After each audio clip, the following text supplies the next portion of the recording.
Yourself? Yeah, I'm very well, thank you, AP. Well, ladies and gentlemen, we are very, very lucky tonight to have one of the most successful national hunt jockeys. 20 years he was champion trainer. He's won all the big races. He's won over 4,300 wins and won the BBC Sports Personality of the Year. Whether this will work, I don't know. We're just going to flick that phone round. There we go. Mr. A P McCoy, welcome to our show, sir. Thank you for having me on. No worries. I'll say it's an absolute pleasure. And so how did it all start for you then, Tony? What got you into riding? I started off, I got four sisters, one brother, and actually none of them have ever ridden a horse in their lives, but my dad was a joiner or a builder, and for somehow or another we had a bit of land at home, and one of the jobs he did, he ended up coming back with a horse. So it happened to be a thoroughbred, and I think it was in fall at the time, and a man called Billy Rock, who was a racehorse trainer who lived about 15 miles from my dad's son, heard about it and decided he wanted to buy one of the foals, and him and my dad kind of got friendly, and I actually have a picture of myself sitting on one of the horses at home when I was like 3. Wow. As I said, none of my sisters or my brother, I've never really ridden at all. So, I'm not saying I'm a believer in fate, but I think that's the closest thing to it, I think, But so it just started from there. But from the age of 7 or 8, I was lucky enough to get a pony. We'd land at home, and I'd imagine from about the age of 11 or 12 then a bit of show job and gymkhanas and that, but the first time I sat in a racehorse was at that man Billy Rock's yard when I was about 11, 12. Then that's all I wanted to do. I just wanted to be a jockey. So it kind of started from there, and the usual stuff. I got my mother and loads of other attendance officer at school. Well, brilliant. So you had my 5th year and never went at all, You had your first winner when you were 17, and you didn't really look back for 20 years.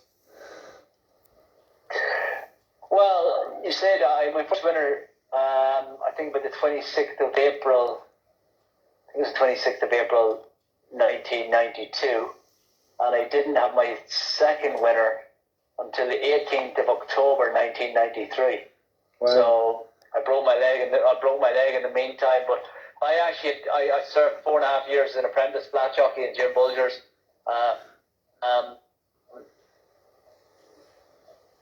Just sort of, it was a great operation. He had lots of successful jockeys. Aidan O'Brien worked there for the 4.5 years that I was there as an assistant. So it was a great ground, but it certainly was. I think I was in gyms. I started working gyms at the end of March 1990. I left at the end of July 1994. I rode 9 winners in that time that I was there in those nearly 4.5 years. And I think I rode 6 of those winners in the last sort of 3 months before I left there. So, my career certainly didn't take off overnight. It's a slow burner. But when I came to the UK, it did take off.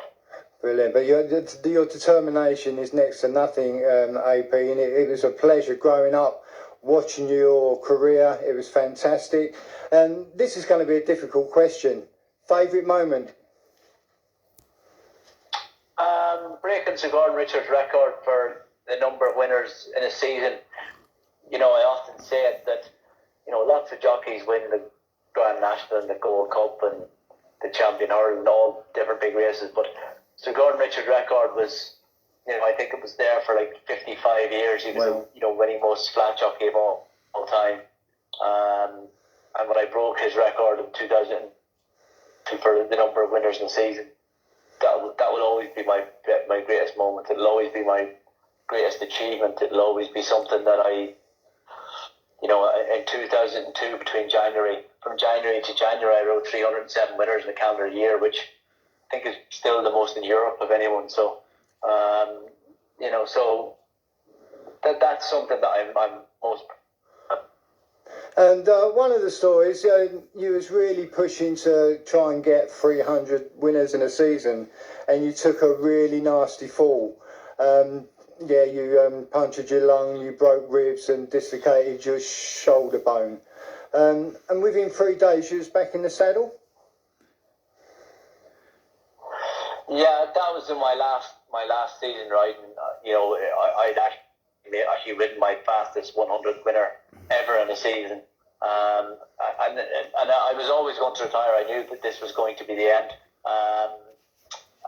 And because I'd ridden my fastest 100 winner, I thought that there was a very good chance that I could ride 300 winners in the actual season. And I thought, to ride, it would be a great way to do it, but to ride 300 winners in a season, you can't really get injured, you can't have any time off, you can't miss any days, 365 days in a year, and you've got to ride pretty much a winner every day but 65 of them. It's not an easy thing to do. So I dislocated my collarbone and broke a couple of ribs and punctured my lung one Thursday evening in Worcester.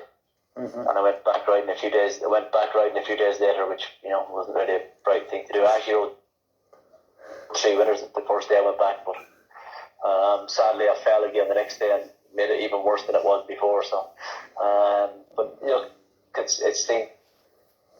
I was always very cautious about what the levels of pain were. I would never have taken the risk if it had to be my head or my spinal cord or anything like that, but I wasn't going to die from dislocating my shoulder, dislocating my collarbone or breaking my ribs. It's just a matter of either you can cope with the pain or you can't. You must have one hell of a pain barrier, that's all I can say. With Cheltenham Festival coming up round the corner, it's going to be sad. It's, no one's going to, the supporters are not going to be there, but I'm still looking forward to it. And you must have been obviously following some good horses. If you was still riding AP, what horse or horses would you be looking forward to at Cheltenham?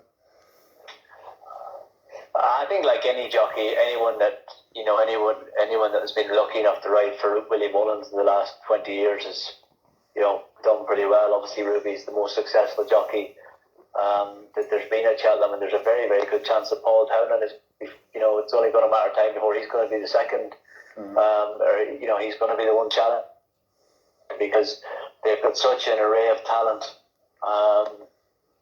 You could list off an army of Willie Mullins' horses, from Engermy that won. Obviously, Shaq and Passois was so impressive and appreciated. Kilcross. Were only a few that won. Gallipat did a mail, the horse that won 2 miles 6 novice hurdle. He just got the lot. So yeah, any of those would be good. I'd like to ride. I'm not sure which one I'd like to ride. Champion Hurdle, Honeysuckle, or Epatante. I'd probably still just favour Epatante. I'd like to ride Shaq and Passois in the Arkle, probably Paisley Park Hurdle, the Stairs Hurdle.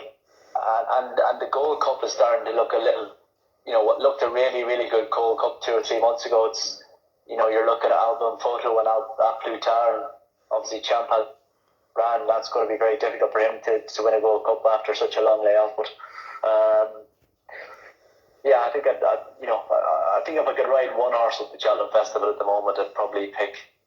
Well, it might be Mboyalin of Gordon Elliott's, maybe Mboyalin or. Oh wow. Or, I was really impressed with Shaq and Passois as well.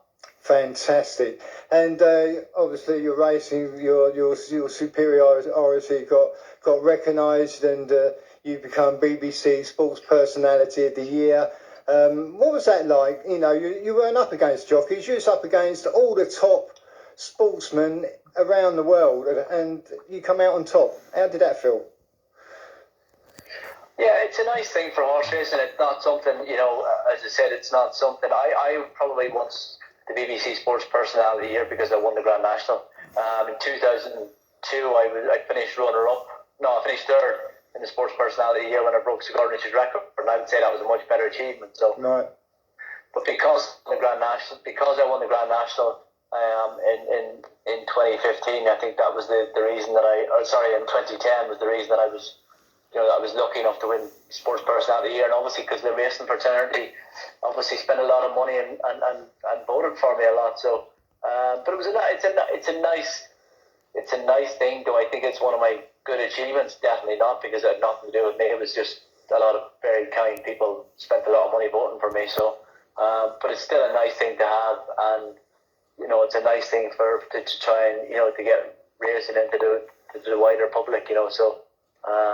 Yeah, it's an honour, obviously. Brilliant. And in the jockey room, then, well, when you first started, did you look up to anybody that you thought I would like to be them, and who helped you along the way? I wasn't, I wasn't obviously around at the time of John Frankham or John O'Neill or Peter Scuddamore. When I came to England, Richard Dunwoody was champion jockey, and he set the standard. He was the benchmark. Obviously Peter Scuddamore before him, but Richard for me was the best. Obviously statistically he was the best, but he just. I just to think he was so mentally and physically tough, and I learned a lot from Richard. I learned a lot of good things, and I learned a lot of things that I think probably made better. Richard would never admit that he was a bit of a control freak. I think he liked to do everything himself. Obviously I'm a bit of a control freak too, but I don't want to do everything myself. I'm a little tad lazier than what Richard was. I got myself a driver and an agent. Well, I had an agent too, an agent, a PA, and I basically just made it as easy as possible for me to just concentrate on riding horses, and because I thought that if I could do that, there was a better chance of there being a longevity. Wow. That if I could just be a jockey and nothing else, Fantastic. Well, Richard Dunwoody sends his best regards, and he can't wait to get back over. This lockdown has messed up a lot of jockeys, because Graham Bradley's out in France now. I'm very good friends with Declan Murphy, and they just want to come back to England and all meet up, and hopefully it was going to be the festival, but it don't look like it. No, sadly not. The Shelton Festival is a wonderful occasion. 70,000 people. They've got the best horses. And if you're a jockey or an owner or trainer, it's the one place you want to win. It is going to be very different this year, but hopefully it's a one-off, and hopefully things will get back to some kind of normality in the near future. Those lads that you mentioned were all brilliant jockeys. So there were people that I became very friendly with. Brilliant. And I'm sure they'd like to get, like everyone, they'd like to get back to some bit of normality. Absolutely. And you rode a treble at the Cheltenham Festival. I was reminded by a Razor Ruddock. He said you made him a few pennies, and he liked to wish you all the very best. Yeah, I actually got friendly with a lot of the Liverpool lads back in 1996, but then I got really friendly with a lot of the Liverpool team, especially Robbie Fowler and Stephen McManaman, who ended up going on to end up owning some really good racehorses. But in 1998, all of the Liverpool football team came to the Cheltenham Festival, and obviously Razor with Steve and Robbie and the likes of Jamie Redknapp, and there was a lot of them. David James, Phil Babb. There was a lot of those kind of lads, and they backed a horse in the last race on the Tuesday called Unsinkable Boxer. Right. They made a lot of money, and then I told them that there's a very good chance that I might win the last 3 races on Thursday as well. So. Oh wow, brilliant! I think they all have happy memories from that time. Yeah, brilliant. And you're a keen Arsenal supporter, aren't you? Yeah, I've been an Arsenal fan since I was 5 years old, since they won the 1979 FA Cup. So Liam Brady was kind of, well, there was a lot of Irish lads on the team at the time, Liam Brady and Frank Stapleton and Pat Rice and Sammy Nelson and Pat Jennings, and there was Frank Stapleton said there was a lot of Irish lads, so that's how I became an Arsenal fan. Brilliant. AP, it's been an absolute pleasure, mate, having you on our show. I hope everyone's enjoyed our little chat, and I can't thank you enough. And hopefully, as pleasure. We've tried this WhatsApp. It seems to have worked tonight, and we had problems yesterday. I was a bit worried, concerned all day, but it seems to have worked out all right. Absolute pleasure having you on, sir, and hopefully one day we can have a chat. Thank you very much. Thanks, guys. Thanks all. Cheers, bye-bye, AP. Thanks so much. Cheers, guys. Thank you. No worries. Bye-bye. Well, how lucky are we to have Sir AP on? There we go.